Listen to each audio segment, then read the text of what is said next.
Vous avez remarqué quand vous lisez la parole de Dieu que Jésus parle souvent de la foi qui déplace les montagnes. Est-ce que vous avez déjà remarqué ça, que Jésus parle, enseigne, il parle d'une foi particulière qui a pour spécificité de déplacer les montagnes. Mais ce matin, j'aimerais ramener cette réalité-là dans notre vie. Quelle est la nature de ta foi? Toi qui lis la parole de Dieu et tu lis régulièrement et tu vois que Jésus enseigne ça en effet, la foi qui déplace les montagnes. Est-ce que vraiment ce matin tu peux dire que ta foi, la tienne, la mienne, est-ce que je peux le dire, que ta foi, que ma foi déplace les montagnes devant nos situations concrètes? Est-ce que tu peux vraiment le dire? Alors les amis, qu'on se le dise entre nous, ça reste vraiment entre nous, mais des fois on a l'impression que notre foi, elle ne déplace même pas un monticule de terre. Alors bien sûr, la foi déplace des montagnes, on le dit, on le croit, on le proclame. La foi déplace des montagnes, on le dit et on le croit parce que c'est écrit. Mais est-ce que c'est vraiment toujours le cas dans ta vie concrète de tous les jours? Est-ce que vraiment ta foi, elle déplace la montagne qui est là devant toi en ce moment? Alors honnêtement, avec ta foi, tu n'es pas toujours en train de déplacer des montagnes. Il manque souvent une dimension à notre foi. Il manque souvent quelque chose à notre foi qui nous donne la possibilité, la capacité de déplacer cette montagne, ce monument qui est là devant nous. Alors ce matin, eh bien, le message c'est que nous manque-t-il? Que nous manque-t-il en réalité? Que nous faut-il de plus pour que notre foi devienne véritablement une puissance qui déplace littéralement des montagnes? C'est ce que nous allons découvrir ensemble dans les prochaines minutes. Qu'est-ce qui nous manque concrètement dans notre manière de vivre la foi qui déplace véritablement les montagnes? On va découvrir ça ensemble avec la parole de Dieu. Le thème de mon message s'affiche à l'écran. Confiance et audace. Pour une foi qui déplace les montagnes. Confiance et audace. Dans le psaume 18 au verset 30, le roi David était en train de passer une période de sa vie un peu trouble, comme souvent d'ailleurs. Et il dit ceci, il fait cette déclaration. Il dit, avec toi, il s'adresse à Dieu, je me précipite sur une troupe armée. Avec mon Dieu, je franchis une muraille. Dites avec moi, avec mon Dieu, je franchis une muraille. Au moment où David prononce cette parole, il est devant un obstacle majeur. Il est devant l'obstacle qui s'appelle la muraille dont il parle ici. C'est un langage symbolique, un langage imagé pour parler de cette montagne qui porte un nom bien particulier, Saül, le premier roi en Israël. L'obstacle qui se dressait sur le chemin de David s'appelait Saül, la muraille qu'il devait franchir, c'était Saül, et David a surmonté l'obstacle Saül, la muraille Saül a été franchie, et on va découvrir de quelle manière. Le psaume 18, c'est d'une certaine façon le témoignage de David qui nous dit comment il a surmonté cette muraille, comment il a déplacé la montagne. Au verset 4, regardez ce qu'il est écrit, psaume 18, verset 4. « Je m'écrie, loué soit l'Éternel ». Dites-le avec moi, « Je m'écrie, loué soit l'Éternel ». Dans la louange, il y a une puissance. La conséquence de « je m'écrie, loué soit l'Éternel » et « je suis sauvé de mes ennemis ». Regardez le témoignage maintenant, comment David va parler de son expérience, de sa montagne, de sa muraille. Les liens de la mort m'avaient enserré et les torrents de la destruction m'avaient épouvanté. Les liens du séjour des morts m'avaient entouré. Les filets de la mort étaient devant moi. Dans ma détresse, David a connu des moments de détresse, peut-être comme toi en ce moment.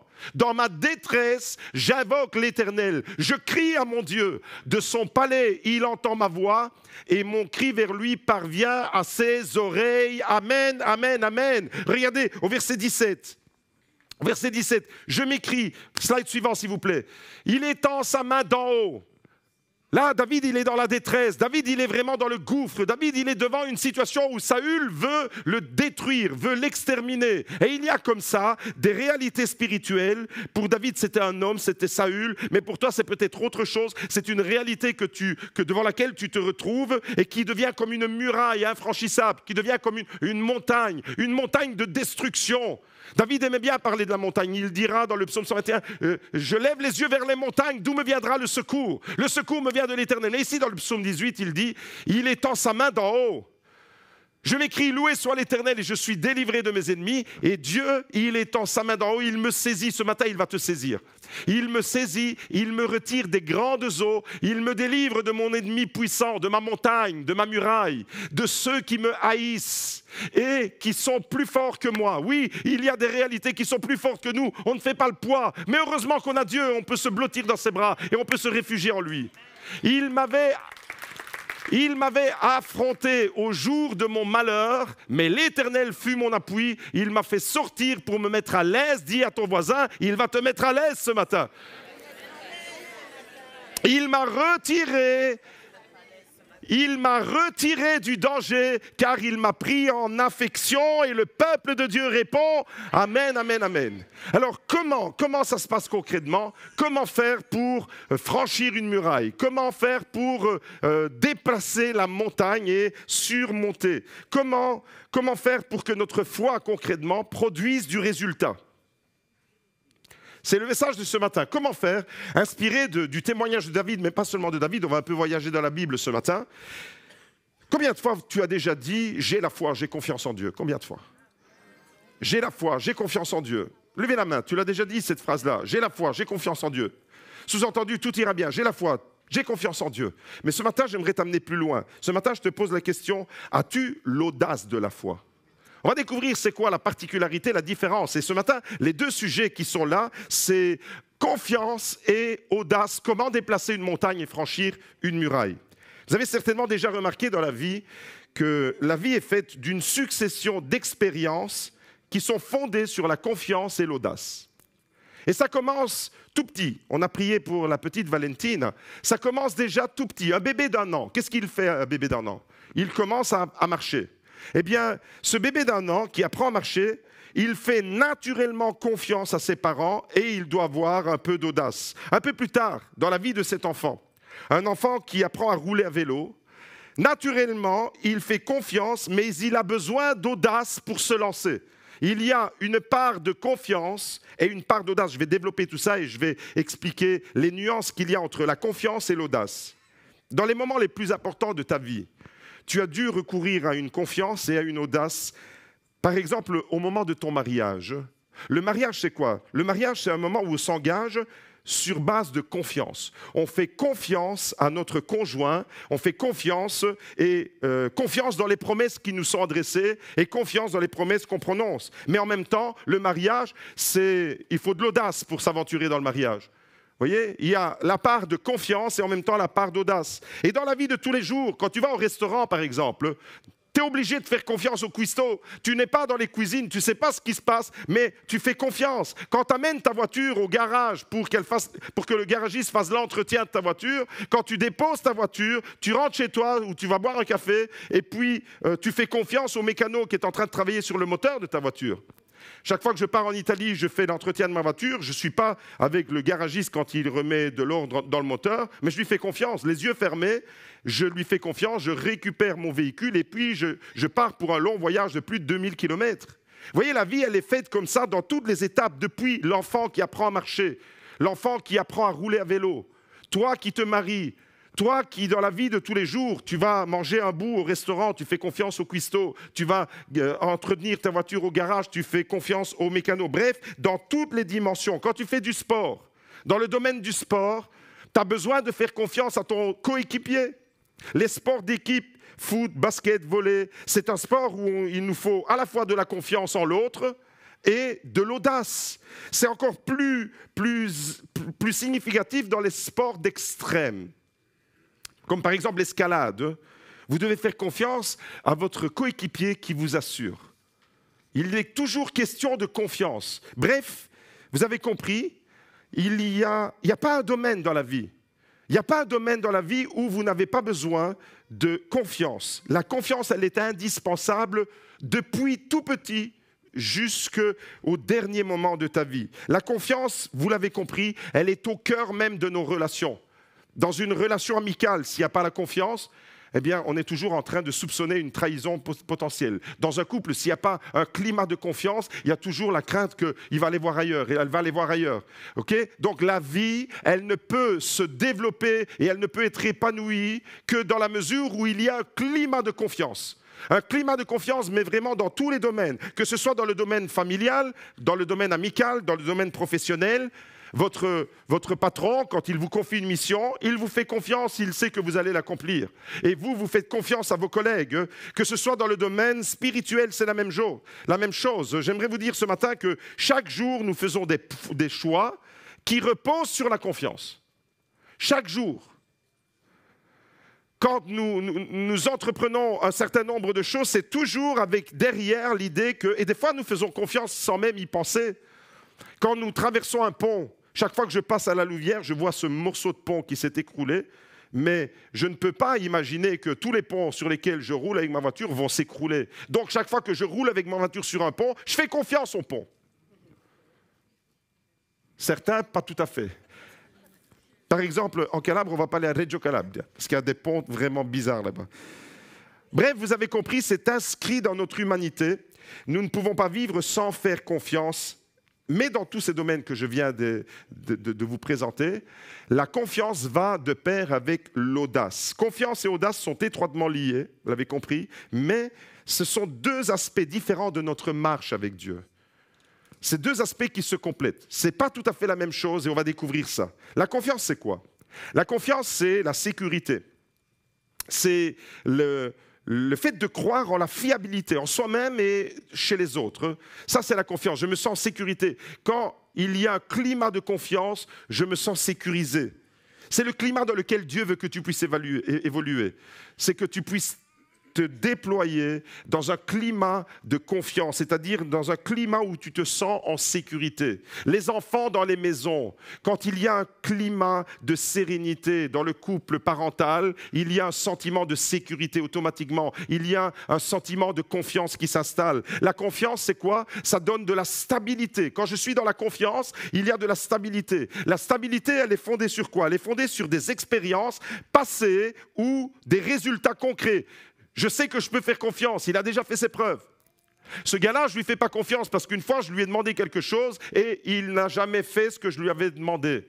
Par contre, cette personne, je peux lui demander à n'importe quelle heure, elle a déjà fait ses preuves. C'est-à-dire qu'il y a une stabilité, il y a quelque chose qui me rassure parce que dans le temps, elle a déjà fait ses preuves, cette personne. La confiance, c'est quoi? La confiance, c'est construire. C'est valable ce que je dis au niveau des couples, au niveau de l'Église, à n'importe quel niveau. La confiance, c'est la capacité que nous avons de construire des relations solides. Pour construire quelque chose de solide dans l'Église, si tu veux une Église solide, il doit y avoir un climat de confiance. Si tu veux une famille solide, il doit y avoir un climat de confiance. Des relations solides créées par des liens durables et harmonieux. C'est ça, le climat de confiance dans lequel nous devons évoluer. La confiance, c'est le calme qui vient s'installer dans notre cœur et qui va réduire le doute et l'anxiété, qui est tout à fait le contraire de la confiance. Quand le doute s'installe, quand l'anxiété commence à t'agiter, pourquoi les gens sont anxieux, angoissés? Parce qu'on appréhende, on a peur et on ne fait pas tellement confiance. Alors on appréhende, on va chez le médecin, on sort de l'hôpital avec un rapport médical et on est anxieux parce qu'on a l'impression que tout va aller de travers. Dès l'instant où la confiance va diminuer, l'angoisse va augmenter. C'est ça la confiance. La confiance, c'est sécurité, stabilité, relation solide, sérénité et certitude qui me permet de m'engager sans crainte. Quand on est ici en train de bénir un mariage, le mari et la femme, la belle robe de mariée, le mari en costard et tout, il y a une confiance, une certitude qui va permettre au conjoint de s'engager sans crainte. Je lui fais confiance, parce que si je ne lui fais pas confiance, vous savez, des fois, je me retrouve devant des situations où il y a des personnes qui vivent en concubinage, c'est-à-dire en relation libre, non mariée. Et quand on leur parle de mariage, ouais, mais je ne lui fais pas tellement confiance. Je dis, mais tu vis avec, tu as des enfants avec depuis 15 ans, tu ne lui fais pas confiance. Pour retourner le matelas dans tous les sens, tu lui fais confiance, mais pas pour le mariage. Mais vous comprenez que... Non, mais il faut dire les choses comme elles sont, les amis. Les gens aiment la facilité, mais tu ne peux pas vivre avec quelqu'un et ne pas lui faire confiance. La confiance, c'est ça, c'est sécurité, stabilité, relations solides, sérénité et certitude. L'audace, c'est quoi maintenant? L'audace, on va voir que c'est plus que la confiance. Et des fois, ce qui manque à notre foi, vous savez c'est quoi? Ce n'est pas tellement de la confiance. Parce que tous, autant que vous êtes, vous l'avez chanté, j'ai confiance en mon Seigneur. J'ai confiance en mon Seigneur le long du chemin. Vous connaissez ça? On le chante, j'ai confiance en mon Seigneur. Mais ce qui nous manque souvent, vous savez c'est quoi? C'est l'audace. L'audace de la foi. L'audace c'est quoi? L'audace, regardez c'est quoi? Slide suivant. Le courage qui ose malgré l'incertitude et la peur. C'est ça l'audace. C'est le courage qui te permet d'affronter. L'audace va avec le courage. L'audace, c'est la prise de risque. Une foi qui ne prend pas de risque, c'est une foi qui va faire du surplace. La prise de risque qui te permet d'aller au-delà de ta zone de confort. L'audace te permet d'aller au-delà de ta zone de confort. L'audace va te pousser dans l'action. C'est une action même rapide qui te permet de te décider sans même que tu aies toutes les réponses. Tu dois choisir vite. Et puis, allez, c'est bon, je fonce. Il y a des moments comme ça. Il y a des momentum dans nos vies. Il y a des moments qui font basculer notre destinée. Pourquoi? Parce que je saisis l'opportunité, je n'ai pas toutes les informations, mais Seigneur, je fonce. Ça, c'est l'audace. L'audace de la foi. Abraham, il n'avait pas toutes les informations quand il s'est mis en route, mais il a eu l'audace de la foi. Il a dû faire confiance. Et vous allez voir aujourd'hui que dans la vie de David, dans la vie d'Abraham, dans la vie des compagnons de Daniel, dans la fosse, dans la fournaise ardente, ils ont tous les serviteurs de Dieu, vous et moi, nous sommes inclus, si nous voulons nous épanouir dans notre vie chrétienne, si nous voulons être épanouis dans notre vie tout court, il nous faudra de la confiance et de l'audace. La confiance, c'est bien. Mais la confiance et l'audace, c'est mieux. Et l'audace, c'est l'innovation, c'est-à-dire que tu vas chercher le changement et tu vas aller au-delà de la barrière. Quand David dit dans le psaume 18, verset 30, « Avec mon Dieu, je franchis une muraille », c'est de l'audace. Avec mon Dieu, je vais au-delà de la barrière. Avec mon Dieu, je ne m'arrête pas devant la montagne. Avec mon Dieu, je ne m'arrête pas devant l'épreuve. Avec mon Dieu, je ne m'arrête pas. Je lui fais confiance, mais en même temps, j'ai de l'audace. L'audace, c'est de la détermination qui me permet aussi de persévérer malgré les obstacles. La confiance, elle donne de la sécurité d'une certaine façon et l'audace nous pousse à l'action. Alors, mon frère, ma soeur, j'aimerais te dire ce matin, si tu veux tenir le coup dans la vie, tu dois faire confiance. Par contre, si tu veux faire une percée et aller plus loin, alors là, il te faudra de l'audace. Steve Jobs, vous connaissez tous, vous avez des iPhones certainement ou des ordinateurs Apple à la maison. Steve Jobs disait ceci, Steve Jobs, fondateur de la société Apple, qui a connu des moments de crise extraordinaires. Il a été lui-même licencié de sa propre entreprise qu'il avait fondée. Il est revenu plus tard. Quelques années plus tard, il est revenu et il a fait de Apple la société numéro 1 mondiale. Écoutez ce qu'il dit. L'audace d'innover et de croire en l'impossible a permis à Apple de révolutionner la technologie. Chaque échec était une opportunité de réinventer l'avenir. Chaque échec était une opportunité pour réinventer l'avenir. Ce gars, c'est certainement, dans notre période contemporaine, un des gars les plus audacieux que je connaisse. Il a eu l'audace de se lancer, l'audace d'innover, l'audace de ne pas rester dans le statu quo, l'audace de dire « ça a toujours été comme ça et donc on reste comme ça ». Non, l'audace te dit « ça a été comme ça, ça a fonctionné pendant un certain temps comme ça, mais maintenant il est temps de passer à autre chose, il est temps de passer à une vitesse supérieure ». C'est ça l'audace. L'audace, c'est ce qui va te permettre d'aller de l'avant. Et quand la Bible, alors, elle parle de la foi, parce que vous avez compris ce matin que derrière le concept de confiance et d'audace, c'est la notion de la foi qui est là. Quand la Bible, elle parle de la foi, il y a toujours dans la foi biblique, je ne parle pas du sentiment religieux dans lequel la plupart des gens autour de nous vivent, des gens qui se définissent religieux, ce n'est pas de ça que je parle. Des gens qui disent « j'ai la foi », ce n'est pas de ça que je parle. Mais dans la foi telle que la Bible nous enseigne, derrière la foi, il y a toujours deux composantes qui vont ensemble. Et ces deux composantes, c'est la confiance et l'audace. Que ce soit dans l'Église, dans nos familles, que ce soit pour les étudiants, vous avez besoin de confiance et d'audace, que ce soit pour une nouvelle orientation professionnelle, pour entrer dans un nouveau projet, pour remplir un nouveau service. Ces deux composantes sont indispensables. Psaume 37, verset 5, on va découvrir les bienfaits de vivre dans un climat de confiance. Psaume 37, verset 5, vous voyez, on reste avec ce que David a déclaré les psaumes. C'est David qui a écrit la plupart des psaumes. Et regardez ce qu'il dit ici. Remets ton sort à l'Éternel, mets ta confiance en lui et il agira. Qu'est-ce que ça veut dire? Ça nous donne ici le premier principe que je vais mettre en avant, c'est que la confiance que tu vas placer en Dieu va déclencher, va provoquer l'action de Dieu dans ta vie. Principe numéro 1. C'est ça le slide suivant, s'il vous plaît. Merci. Le fait que tu vas mettre ta confiance en Dieu va être un élément déclencheur. Mais cette confiance va devenir une puissance qui va te mettre en mouvement. Et ça, c'est l'audace. Est-ce que vous êtes avec moi ce matin? Confiance, c'est ton attitude intérieure. Confiance, c'est je crois que Dieu peut le faire. Audace, c'est je me mets en mouvement pour que Dieu et moi, on le fasse ensemble. L'audace va toujours t'amener plus loin. La confiance que tu vas placer en Dieu va être un déclencheur. David le dit dans le psaume 37 au verset 5, remets ton sort à l'Éternel, c'est-à-dire fais-lui confiance, place ta confiance en lui et il agira. C'est-à-dire qu'il va y avoir une conséquence à ta confiance. Et toute la vie de David alors, absolument toute la vie de David, si vous regardez à la loupe la vie de David, c'est un va-et-vient entre confiance et audace. Un va-et-vient perpétuel, face à Goliath par exemple.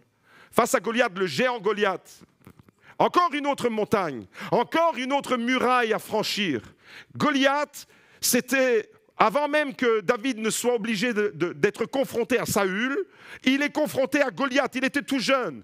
Et 1 Samuel 17 au verset 37 nous dit la confiance de David. Ici, on nous parle de la confiance de David. Vous connaissez l'épisode avec Goliath? C'est un Philistin qui vient et qui lance des défis à Israël. Tout le monde avait les chocottes, même le roi, les grands frères de David. Tout le monde avait peur devant ce géant.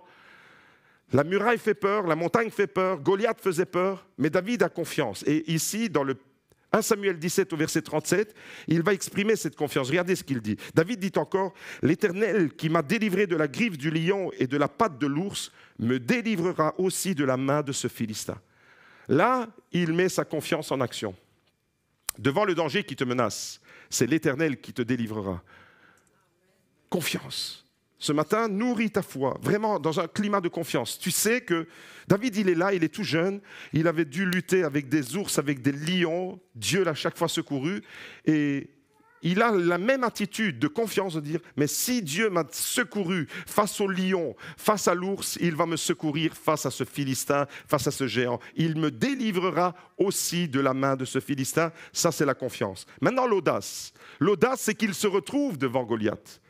La confiance, c'est il fait confiance à Dieu, c'est Dieu qui va le délivrer. David donne toute la gloire à Dieu. Regardez, c'est qui va délivrer David? Il le dit clairement, Dieu me délivrera aussi de la main de ce Philistin. Ça, c'est sa confiance totale en Dieu. Dieu va te délivrer, tu peux lui faire confiance. Dieu va agir dans ta situation. Remets ton sort à l'Éternel, fais-lui confiance et il agira. David, il sait. Et ce qu'il a énoncé dans le psaume 37, il le vit maintenant, là, dans cette histoire, dans cette confrontation avec Goliath. Maintenant, ici, on va un peu plus loin. Au verset 45, regardez, toujours 1 Samuel 17. Maintenant, il est question d'audace. L'audace de David. David dit aux Philistins, maintenant, il se retrouve devant la montagne. Maintenant, il se retrouve devant la muraille. David dit aux Philistins, tu marches contre moi avec l'épée, la lance et le javelot. Moi, je marche contre toi au nom de l'Éternel, le maître de l'univers, au nom du Dieu de l'armée d'Israël que tu as insulté. Aujourd'hui, l'Éternel va te livrer entre mes mains. Audace! Maintenant, David, il passe un step. Il ne reste pas uniquement avec un sentiment de confiance. Vous savez, je suis convaincu que la confiance, elle est vraiment indispensable. Mais ta confiance, des fois, elle est neutralisée. Et on va découvrir ça. On va découvrir des fois que certains chrétiens ne voient pas de résultats dans leur vie, ne voient pas de résultats dans leur prière, ne voient pas de changement, de situation, parce qu'ils sont pourtant confiants. Ils ont la foi, tu les as en entretien dans le bureau, ils ont un beau discours, ils ont la foi, ils croient en Jésus, j'ai confiance. Mais qu'est-ce qui leur manque alors? Qu'est-ce qui nous manque des fois? Quelle est cette dimension qui est absente? Eh bien, cette dimension, c'est l'audace.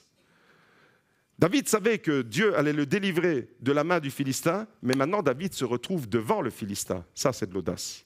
Quand il se retrouve avec les 5 pierres, avec sa fronde, il se retrouve devant une situation où il doit manifester sa confiance. Confiance, attitude intérieure, audace, je passe à l'action.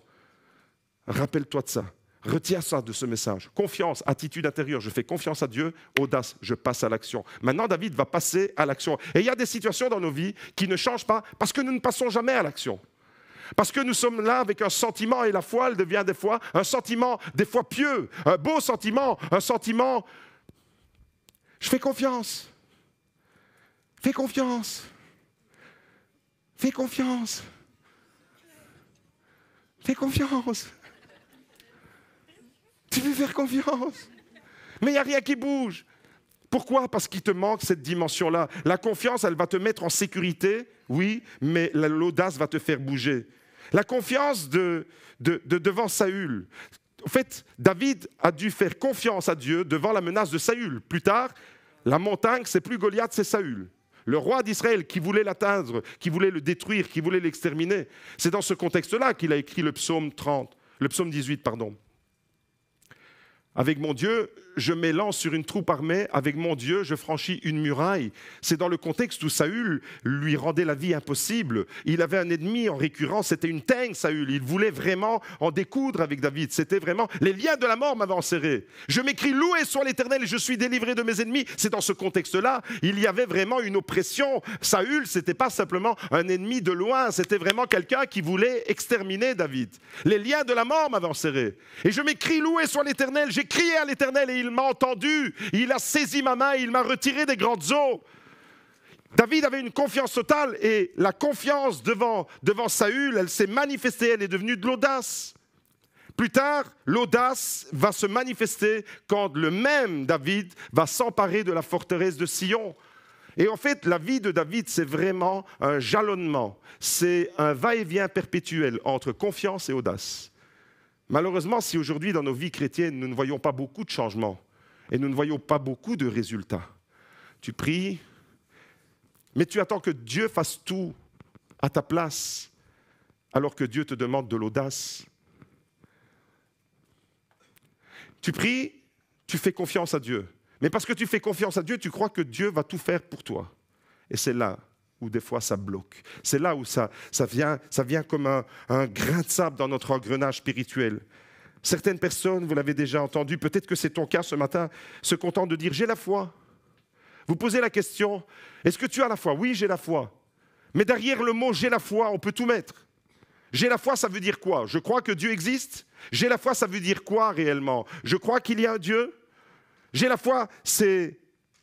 Tu peux dire j'ai la foi, mais en réalité, ça ne veut pas dire grand-chose en substance. J'ai la foi, il faut bien l'expliciter. Tu peux avoir la foi, mon frère, ma soeur, écoute bien ça, et c'est là que ça devient un peu déroutant. Tu peux avoir la foi et rester sur des blocages. Combien de chrétiens dans les églises ont la foi et sont bloqués dans des situations? Sont bloqués littéralement. Bloqués, tu as la foi pourtant. Pourquoi? Parce que ta foi n'est pas ni confiante ni audacieuse. Alors, l'électroencéphalogramme de la foi de certaines personnes, regardez à quoi il ressemble. Merci. Slide. Réactivité, s'il vous plaît, au nom de Jésus. De la caféine pour réveiller. Électroencéphalogramme de la foi, néant. Au fait, il n'y a rien qui bouge. Il n'y a rien qui bouge. Il n'y a rien, c'est plat. Il n'y a rien qui bouge, c'est le plat complet, c'est une foi sans relief, sans mouvement. Combien de chrétiens dans les églises, en fait, se contentent de dire « j'ai la foi », mais vous êtes là et peut-être que vous subissez les mouvements de la vie. Et vous n'avez aucune emprise sur les mouvements de la vie et c'est plat. Il y a une platitude. Des fois, la platitude, elle est tellement désolante que c'est vraiment une vie triste. Pourtant, tu es chrétien, pourtant tu as la foi. Mais il n'y a pas de mouvement, il n'y a pas de relief. L'électroencéphalogramme, il est néant. En fait, tu as une foi, certes, mais ta foi, elle est timide.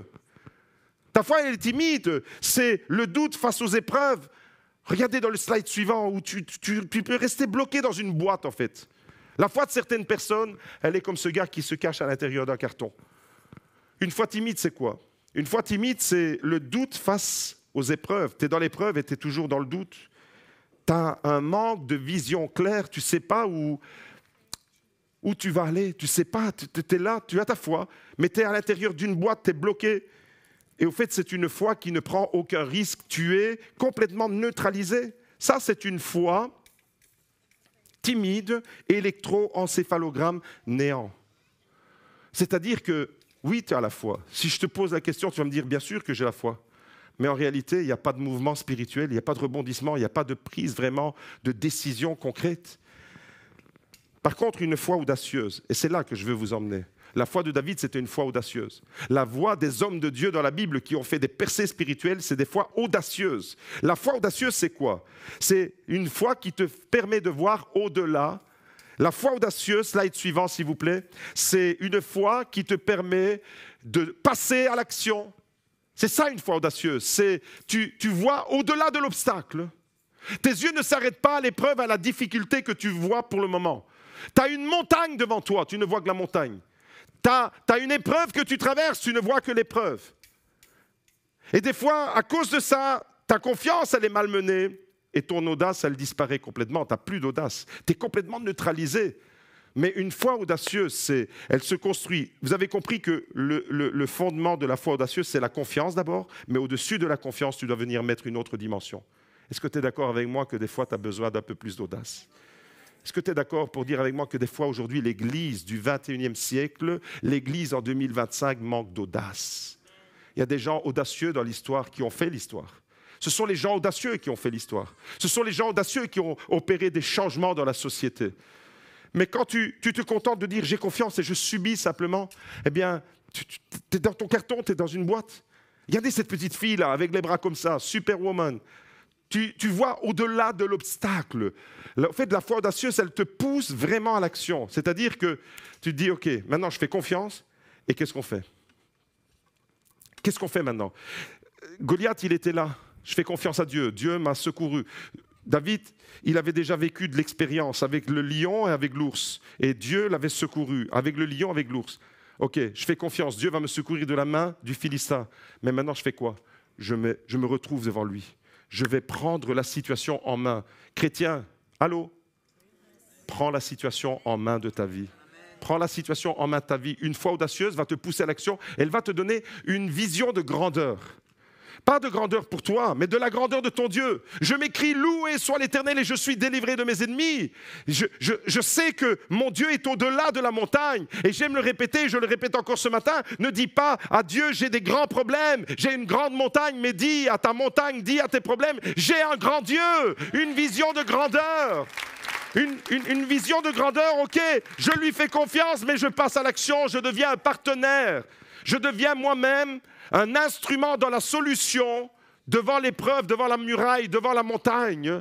Dieu donne une vision de grandeur à travers la foi audacieuse. Et cette foi audacieuse, qu'est-ce qu'elle est? En substance, elle te permet de surmonter toutes tes peurs. Combien de chrétiens ont la foi, mais continuent à vivre dans la peur? Eh bien, cette foi audacieuse, elle va te permettre d'aller au-delà. Et quand tu as une foi audacieuse, alors regardez l'électroencéphalogramme de celui qui a la foi audacieuse, il ressemble à ça. Tu es activé. Ton électroencéphalogramme, c'est un électroencéphalogramme d'amour, de foi, d'action. C'est pas néant, il y a du mouvement, il y a de l'amour, ton cœur y bat, tu te sens vivre, tu sais que tu fais partie de la solution. C'est ça, en fait. Malheureusement, la confiance, elle est des fois neutralisée parce que tu manques d'audace. Ce matin, j'aimerais vraiment que dans nos cœurs, il y ait ce déclic qui s'opère. Seigneur, je ne peux pas me contenter de dire j'ai la foi. Je veux que ma foi soit une foi confiante et en même temps une foi audacieuse. On a vu premièrement, premier principe, que la foi, quand tu mets ta confiance en Dieu, elle va déclencher l'action de Dieu dans ta vie. Je mets ta confiance en l'Éternel et c'est lui qui agira. Psaume 40, verset 5 maintenant. Regardez. Heureux celui qui place en l'Éternel sa confiance. Et Proverbe 16, verset 20. Celui qui se confie en l'Éternel est heureux. De quoi nous parlent ces deux versets? Du bonheur. Comment tu peux construire ton bonheur? C'est le deuxième principe, principe numéro 2. La confiance, en réalité, c'est la vraie clé du bonheur. Ça, si tu veux vivre épanoui dans la vie, tu ne peux pas vivre en dehors de ce climat de confiance. Parce qu'en dehors du climat de confiance, tu seras constamment insécurisé. Et combien de chrétiens, même très engagés dans l'Église, dès que leur enfant, il tarde à rentrer à la maison, ils s'imaginent des scénarios, mais les gremlins, les extraterrestres ont enlevé mon enfant, ou je ne sais pas quoi. Il y a des gens, je sais, il y a des gens qui sont hyper angoissés, alors que tu as la foi. Mon frère, ma sœur, tu ne peux pas être épanoui, être dans la paix, dans la sérénité, atteindre des résultats dans ta vie si tu ne vis pas dans la confiance et si tu ne vis pas dans l'audace. Et quand tu vis ça, quand tu vis une foi confiante et audacieuse, alors tu connais ce bonheur. La confiance que tu places en Dieu est la vraie clé du bonheur. Et ça, David l'avait compris, et après David, son fils Salomon l'avait compris. C'est pour ça que Psaume 40, au verset 5, « Heureux celui qui place en l'Éternel sa confiance ». Et Salomon va poursuivre et dire, en Proverbe 16, verset 20, « Celui qui se confie en l'Éternel ». Derrière la confiance, il y a l'audace, vous avez compris, il est heureux. Le bonheur, celui que tu recherches peut-être, eh bien, il n'est pas tellement loin. Il est dans une attitude, fais confiance. Fais confiance à Dieu pour les problèmes que tu rencontres en ce moment. Fais confiance à Dieu pour l'épreuve que tu traverses. Fais-lui confiance. Fais confiance à Dieu. Tu vas surmonter la muraille. Dis-le avec moi. Avec mon Dieu, je franchis la muraille. Avec mon Dieu, je vais dire à la montagne de se jeter dans la mer. Avec mon Dieu, je lui fais confiance. Je ne vais pas perdre mes moyens. Daniel nous raconte l'histoire de trois jeunes adolescents qui se sont retrouvés parce qu'ils voulaient rester fidèles à Dieu. Ils se sont retrouvés dans une fournaise ardente. Le roi de Babylone à l'époque, c'était un fou. Nebuchadnezzar, il avait décidé que tout le monde devait l'adorer lui. Et il a fait une belle statue, très grande statue, et tout le monde devait se prosterner devant la statue. Évidemment, les Juifs qui étaient à Babylone, jamais ils se seraient prosternés devant la statue, parce que tu n'adoreras que ton Dieu seul, et à lui seul tu rendras un culte. Okay? Donc, qu'est-ce qu'ils ont fait? Ces jeunes adolescents, je m'adresse aux ados, les amis. C'était des ados. Daniel, quand il a été emporté de Jérusalem à Babylone, c'était un ado. Les camarades de Daniel, c'était des ados. Et des ados qui ont tenu. Ils ne se sont pas inclinés devant la statue. Le roi avait dit, si vous n'obéissez pas à ce commandement que j'ai établi, il y a une fournaise ardente qui est préparée pour vous, je vais vous jeter dedans. Regardez ce qu'il est écrit au verset 28. Daniel 3, verset 28. 3 compagnons de Daniel jetés dans la fournaise ardente. Pourquoi? Parce qu'ils n'obéissent pas au roi d'Israël. Daniel 3, verset 28, au roi de Babylone. Le cœur de ces adolescents était pour leur Dieu, dans une attitude de confiance totale. Les amis, ici, il y a une fournaise qui est allumée et on prend les 3 camarades de Daniel et on les jette dedans. Dieu a délivré ses serviteurs, Shadrach, Meshach et Abednego, qui ont eu confiance en lui. Encore une fois, le mot confiance est là. Qui ont eu confiance. La confiance va te délivrer. David disait, je sais que l'Éternel me délivrera de la main de ce Philistin devant Goliath. Je sais que l'Éternel me délivrera de la main de Saül quand il était menacé. Et ici, maintenant, c'est exactement la même chose. Vous voyez, les principes, ils traversent l'Écriture. Ce n'est pas seulement dans la vie de David, c'est un principe universel. Ça traverse la vie de David, d'Abraham, de Moïse, de l'apôtre Paul, Meshach et Abednego, de Daniel, devant la folie meurtrière de cet homme, jeté dans une fournaise, et Dieu, la Bible nous dit que Dieu a délivré ses serviteurs, Shadrach, Meshach et Abednego. Pourquoi? La clé, c'est quoi? Qu'est-ce qui va te délivrer? La confiance en l'Éternel. Il y a des fournaises, des fois, qui sont allumées dans nos vies. Il y a des épreuves qui sont tellement intenses qu'on a l'impression d'être brûlé, d'être consumé. Mais la parole de Dieu nous dit de rester dans un climat de confiance. Reste dans un climat de confiance et la fournaise n'aura pas raison de toi. Regardez maintenant, on passe à une étape supérieure. C'est-à-dire qu'après la confiance que ces hommes ont placée en l'Éternel, ils croyaient, ils disent que Dieu va les secourir, Dieu va les délivrer de cette fournaise. Regardez, l'audace maintenant, elle vient où? Elle vient juste après. L'audace, dans le même verset, ils ont violé l'ordre du roi. Ça, c'est l'audace. Le roi avait donné un commandement, une obligation. Tout le monde devait se prosterner devant la statue de Nebuchadnezzar. Il s'appelait comme ça. Si jamais vous voulez choisir un nom pour votre petit garçon, vous imaginez à l'école, hé, Nebuchadnezzar, viens ici. Nebuchadnezzar, roi de Babylone, un fou, qui qui va jeter tous ceux qui ne se prosternent pas devant sa statue. Le gars, il était, mais plus qu'un but de sa personne, c'était de la folie complète. Okay? Mais regardez ces 3 adolescents. Maintenant, ici, on n'est plus dans un climat de confiance, on est dans un climat de confiance, mais d'audace. L'audace de ces jeunes, c'est quoi? C'est qu'ils ont violé l'ordre du roi. Des fois, on a entendu le témoignage il y a quelques semaines en arrière de Fardine et de Mariam. Ce n'est pas seulement confiance en Jésus qu'ils ont eu, c'est audace pour Jésus. L'audace de ne pas renier leur foi.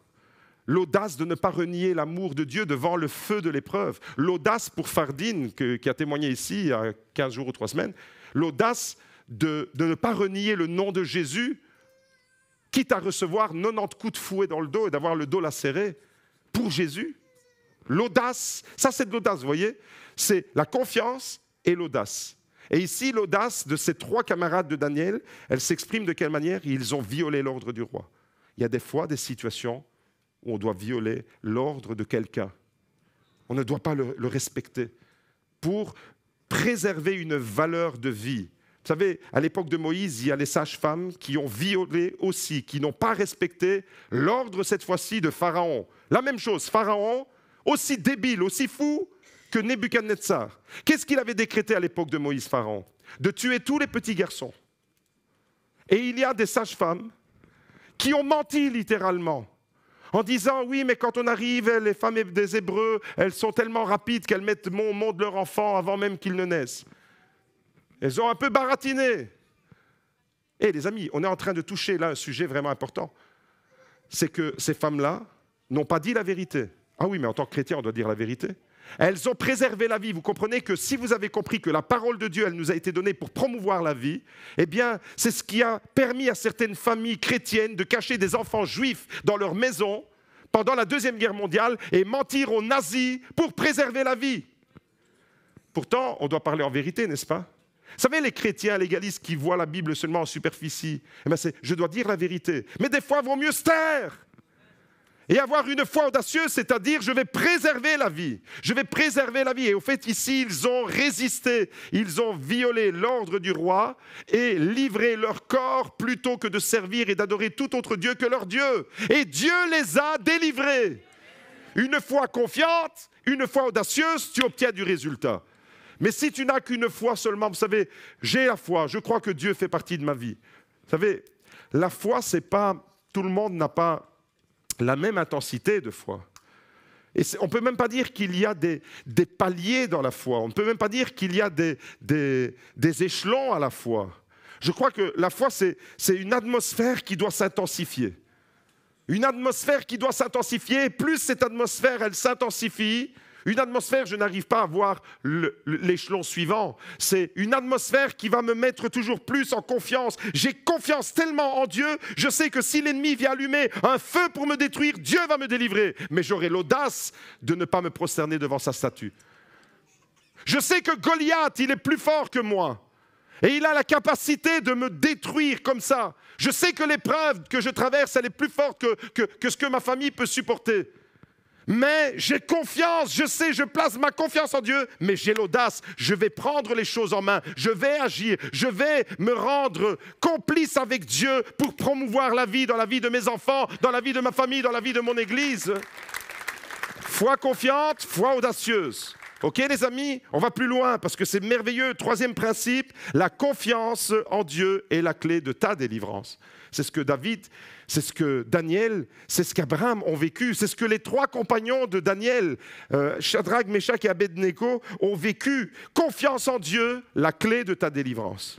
Confiance en Dieu, on a vu principe numéro 2, la clé de ton bonheur. Si tu veux être heureux, avoir cette sérénité, cette paix intérieure, tu ne peux l'obtenir que dans un climat de confiance.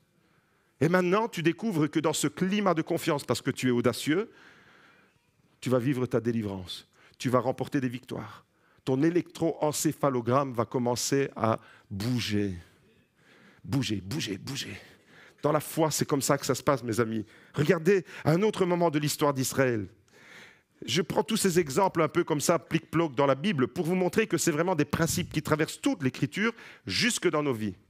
À un autre moment, un roi à Jérusalem s'appelle Josaphat. Josaphat, qu'est-ce qu'il fait? Il est roi à Jérusalem, tout va bien, c'est un bon roi. Sauf que des ennemis se sont coalisés. Maintenant, ce n'est pas un ennemi. C'est plusieurs ennemis qui se mettent ensemble. Vous savez, quand David était devant Saül, il avait un ennemi, c'était Saül.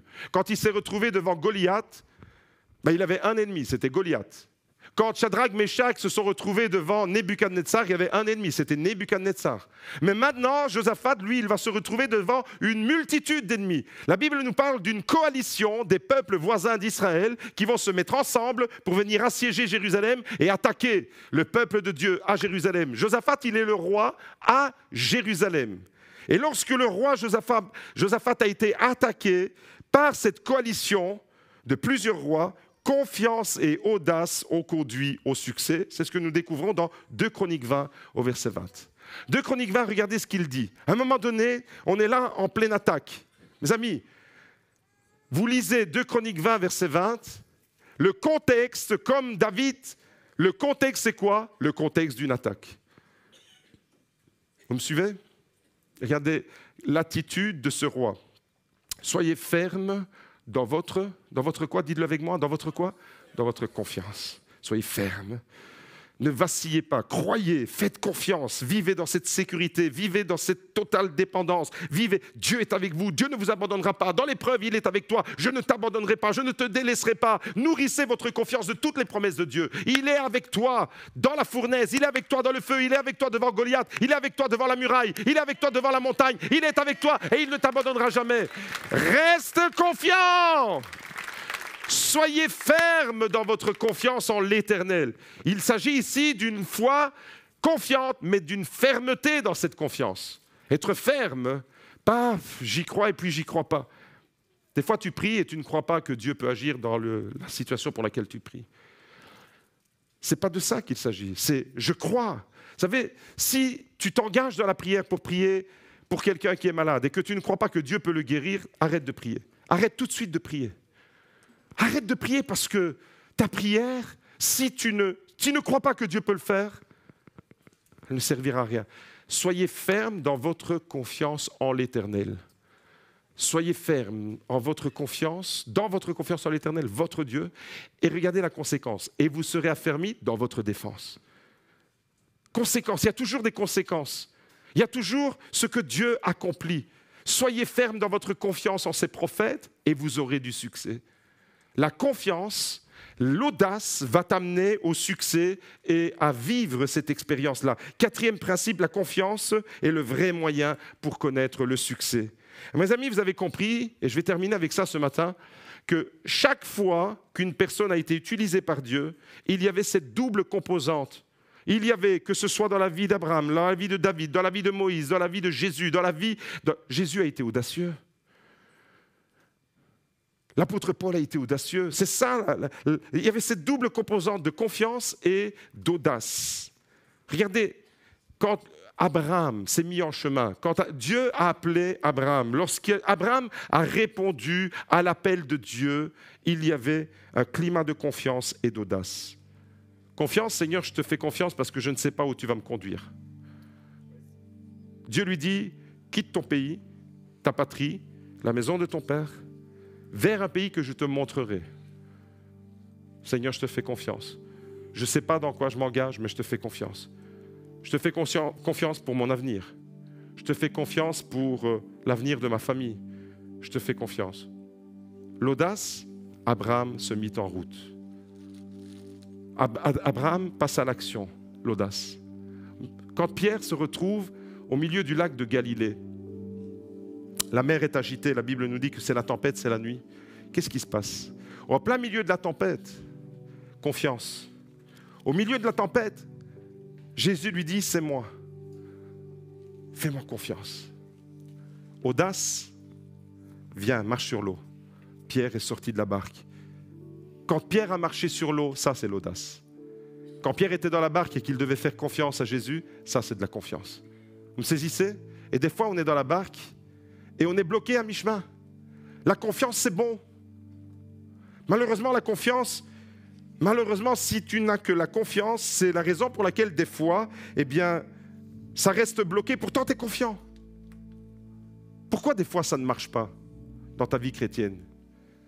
Parce que tu ne passes jamais au stade de la foi audacieuse. C'est là que Dieu nous attend. C'est sur ce chemin-là. Vous savez, les miracles, ils arrivent dans la vie de qui? Ils arrivent dans la vie des chrétiens audacieux. Et l'audace, ce n'est pas une audace fondée sur des principes et des valeurs humaines.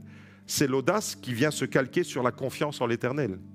Ce n'est pas « je suis audacieux et je fais n'importe quoi ».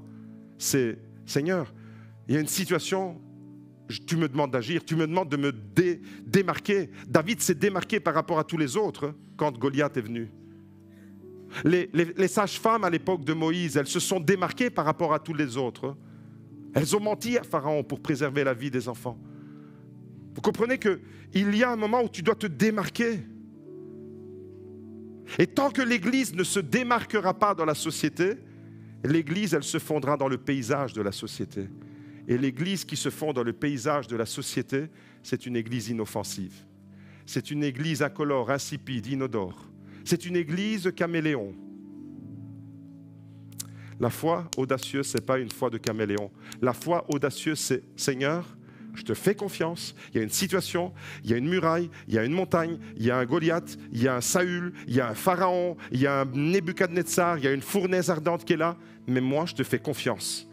Moi, je te fais confiance, mais maintenant, toi et moi, tu vas me donner l'audace de passer à l'action. » Combien de chrétiens ont envie de dire ce matin, Seigneur, fais-moi passer le step, fais-moi passer à un autre niveau. Aujourd'hui, je veux le déclarer sur ta vie, mon frère, ma soeur. Tu vas passer d'une foi timide à une foi audacieuse. Si tu es d'accord, tu peux dire Amen. Une foi timide, c'est-à-dire une petite foi qui vivote. Tu vas passer ce matin d'une foi sans vision à une foi qui transforme la réalité de ta vie. À une foi sans résultat. Tu vas passer d'une foi sans résultat à une foi qui déplace les montagnes. Une foi qui te permet de franchir la muraille. Tu vas passer d'une foi qui ne prend aucun risque à une foi qui défie l'impossible. Ce matin, je veux le déclarer sur la vie de chacun. On va le déclarer d'ailleurs tous ensemble. On va faire cette déclaration du début. Parce que ta muraille, je ne la connais pas. Ta montagne, je ne la connais pas. Mais je sais que devant chaque famille, il y a des murailles et des montagnes. Mais regardez ce que David dit, et c'est par là qu'on va terminer. Et c'est à travers ce message-là qu'on va s'engager pour aller plus loin. Demande à l'Esprit de Dieu de te montrer dans ton cœur. Oui, tu as la foi. Je ne le mets en aucun doute. Ce matin, je crois que tous là, autant que vous êtes, peut-être l'une ou l'autre personne, c'est peut-être pas encore le cas. Mais plus ou moins, je vous connais plus ou moins tous.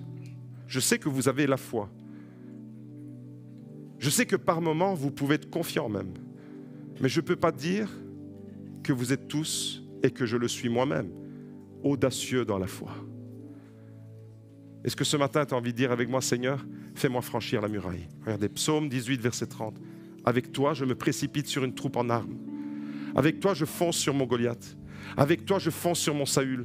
Avec toi, je fonce dans la fournaise ardente. Je n'ai pas peur. Je sais que Dieu me délivrera.